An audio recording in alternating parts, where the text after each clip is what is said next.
Et à la une de l'actualité, les 43e Olympiades des métiers, elles se déroulent à Strasbourg jusqu'à samedi.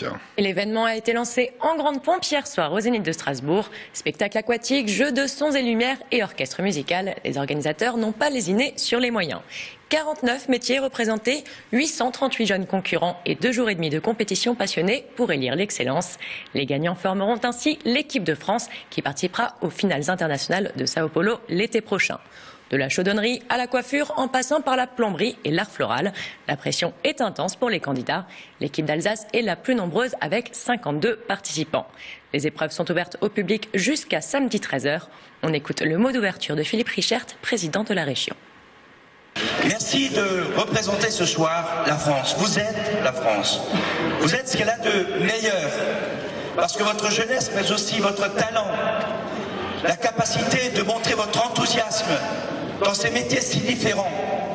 Vous allez demain faire rayonner l'excellence française. On y retourne dans quelques instants avec le JT spécial Olympiade. Dans l'actualité, la gronde sociale ne s'essouffle pas. En ce début d'année, c'est au tour des internes en médecine de se mobiliser. Comme leurs aînés et une grande partie des professionnels médicaux, ils protestent contre la loi de santé. Une réforme faite sans aucune concertation et au mépris de la jeune génération selon les internes.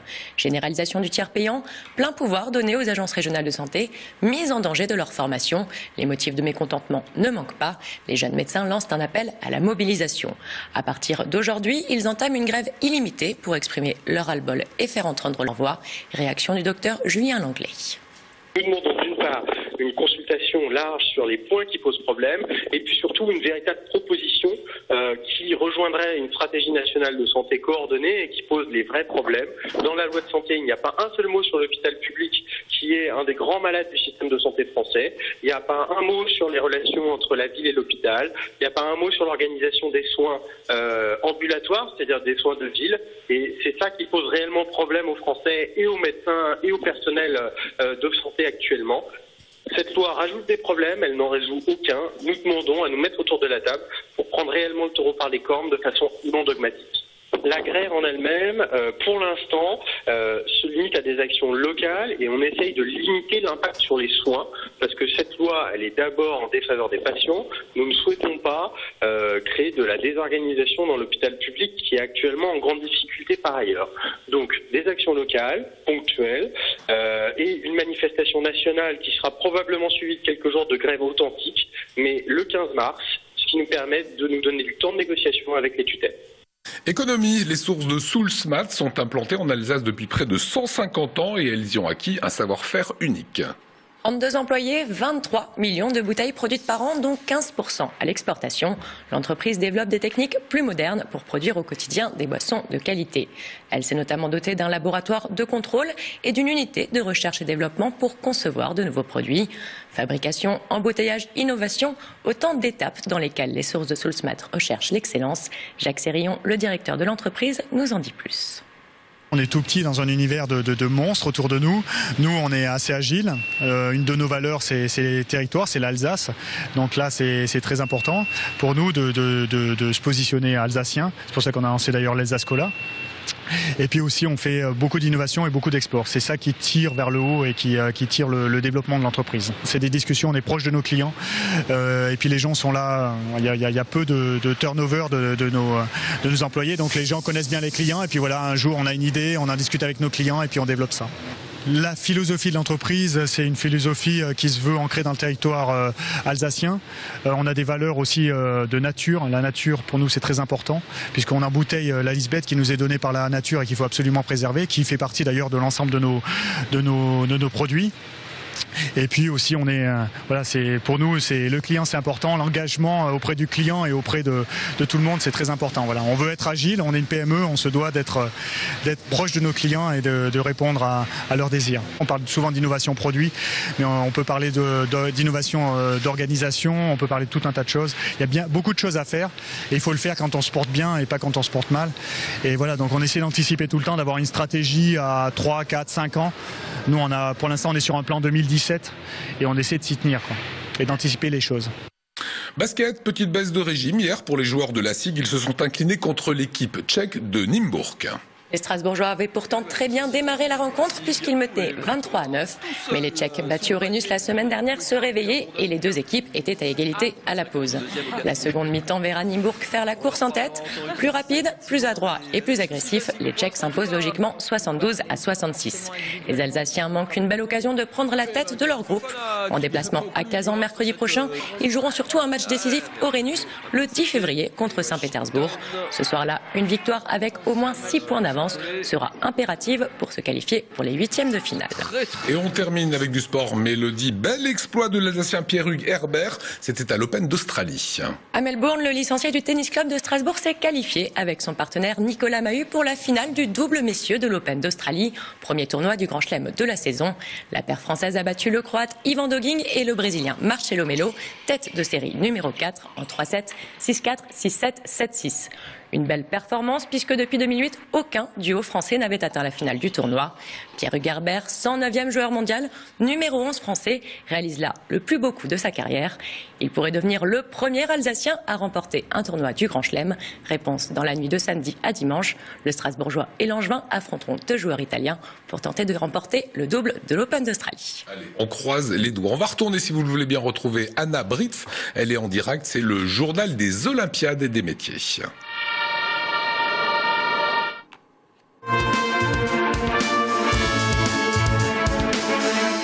Je suis ici au parc des expositions de Strasbourg où le calme est presque revenu après cette première journée des Olympiades des métiers. Bon, l'alarme incendie, vous l'entendez peut-être, est encore en fonctionnement.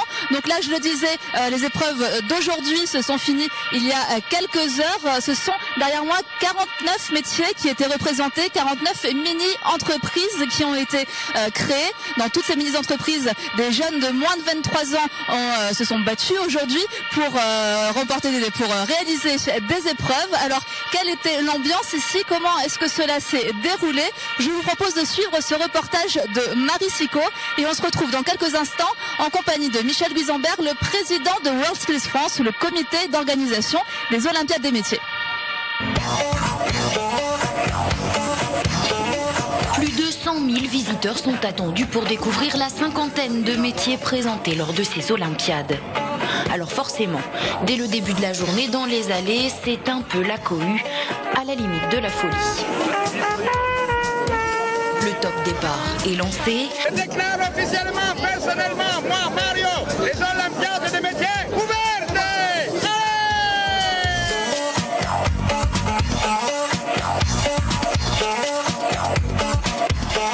Ce matin, 823 candidats sont observés, jugés et notés. Fleuristes, cuisiniers, serveurs ou encore travailleurs du BTP, tous sont en plein effort au milieu d'une fourmilière de curieux. Et pour cette jeune candidate qui concourt dans la catégorie bijouterie-joaillerie, le soutien de sa coach est très important. Il faut garder toute la concentration dont ils ont besoin. Se mettre dans une bulle comme on dit et être dans sa performance à soi pour que ça enchaîne et pour que tout se passe au mieux. Vincent Bachet est aussi là pour que tout se passe au mieux. Il est le parrain de l'équipe de Picardie et s'il parcourt les allées d'un bâtiment à l'autre d'un pas décidé, c'est pour encourager les 33 candidats qui l'accompagnent.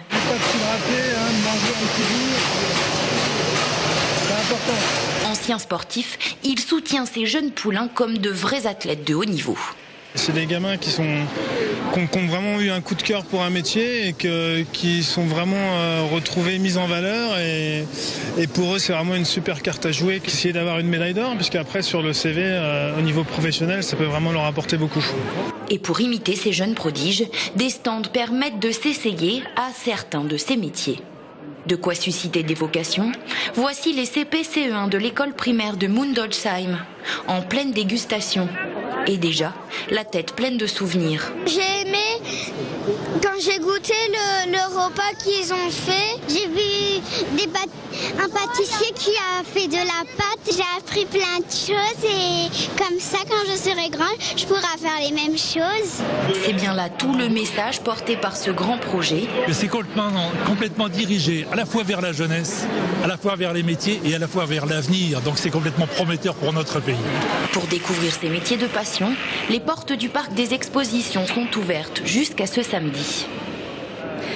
À mes côtés, Michel Guisenbert, le président de World Skills France, donc c'est le comité d'organisation des Olympiades des métiers. Alors comment s'est déroulée cette première journée? Formidablement bien. Vous savez que la première journée, c'est toujours une journée très importante parce que les candidats doivent découvrir leur environnement. Ils sont forcément bien préparés, mais aussi forcément bien stressés. Et puis la première journée, c'est toujours celle où on fait des erreurs, où on fait les implantations à côté. Enfin voilà, il y a beaucoup de choses qui se sont passées, mais dans l'ensemble, parfaitement bien.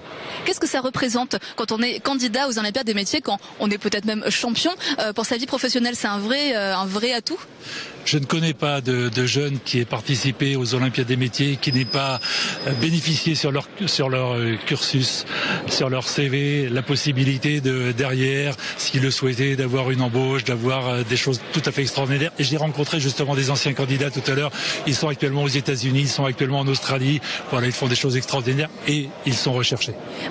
Vous êtes candidat pour l'organisation internationale, c'est ça, en 2019 des Olympiades des métiers, la France? Oui, la France a souhaité candidater pour 2019. Alors c'est une décision qui sera prise le 10 août à Sao Paulo lors de la compétition mondiale. Et puis en face de la candidature de la France, il y aura aussi celle de la Russie et celle de la Belgique. Donc j'espère que l'ensemble de nos forces vives de France sauront se mobiliser autour de cette candidature. Nous avons déjà l'assentiment du chef de l'État, de l'ensemble du gouvernement, de l'ensemble des organisations professionnelles et consulaires. Je pense que nous avons de fortes chances d'y aller, mais n'y allons pas non plus en vainqueur. Je crois que nous avons aussi un message à faire passer à l'ensemble des nations qui décideront. Elles sont 71 dans le monde. Venez chez nous, vous avez quelque chose à nous apporter. Merci d'avoir été avec nous. On se retrouve demain pour le deuxième jour des Olympiades des métiers. Merci beaucoup Anna. À demain. Avant cela, c'est l'image du jour présentée par Oliviane. Une course mythique va renaître en octobre prochain en Alsace. Les 500 nocturnes, c'est 500 km de nuit sur l'anneau du Rhin. De nombreuses animations dont un concert sont également annoncées. Et pour vous faire patienter, les organisateurs viennent de mettre en ligne un tour de la piste avec Sébastien Loeb aux commandes. À mon avis, il y aura du monde. Dans un instant, le président de la CCI de Strasbourg et du Bas-Rhin, Jean-Luc Haimburger. Avant cela, c'est la météo. Léa-Marie Grotzinger.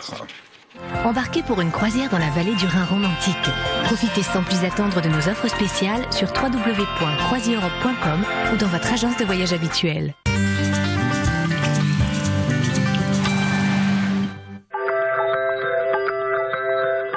Bonsoir à tous, je suis ravie de vous retrouver sur Alsace 20.